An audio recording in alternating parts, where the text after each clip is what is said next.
मैं आपसे मिलने आया हूं तो लोग बड़े गाली दें कि आप अवध सर से सवाल पूछ के नहीं आए। सर बड़ी चर्चा थी कि इस बार आप चुनाव लड़ेंगे, इलाहाबाद से लड़ रहे हैं, तो क्या कारण रहा, क्यों नहीं चुनाव लड़े आप? नहीं, मैं तो लड़ ही रहा था। मैं तो बीजेपी से मैंने टिकट मांगा भी था। हाँ। मैंने 2 पार्टियों से टिकट मांगा था। एक बीजेपी से मांगा था प्रयागराज से। तो उन्होंने मुझसे कहा कि आप कैसरगंज से लड़ जाओ, और मैं प्रयागराज से ही मांग रहा था। और दूसरी टिकट मैंने कांग्रेस से मांगा था, अमेठी से। भाजपा कांग्रेस दोनों से मांग लिया था? हाँ, दोनों से मांग लिया था। मैंने कहा था मेरी अपनी अपनी सीट थी ना। मेरी अपनी सीट थी।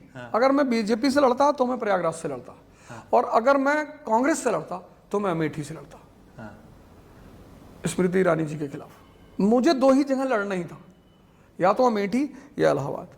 तो हालांकि इसमें एक बड़ा अच्छा पहलू है, मैं बता दूं कि भारतीय नेताओं में जो भारतीय लीडर्स हैं, उनमें एक लीडर जिनको बहुत सारे लोग उल्टा सीधा भी बोलते रहते हैं, बहन मायावती जी। मैं उनके बारे में बोलूं कि बहन जी ने मुझसे कहा, उनके जो प्रदेश अध्यक्ष है विश्वनाथ पाल जी, उन्होंने कहा कि बहन जी ने कहा है कि अवध ओझा जहां से कहें वहां से इनको चुनाव लड़ाया जाए, एक शिक्षक का सम्मान किया जाए। तो ये मैं ऑन कैमरा कहना चाहता हूं कि मायावती जी के बारे में जो भी कहा जाता है वो सब निराधार है, निरर्थक है। कि पैसा कह रही थी, कुछ नहीं।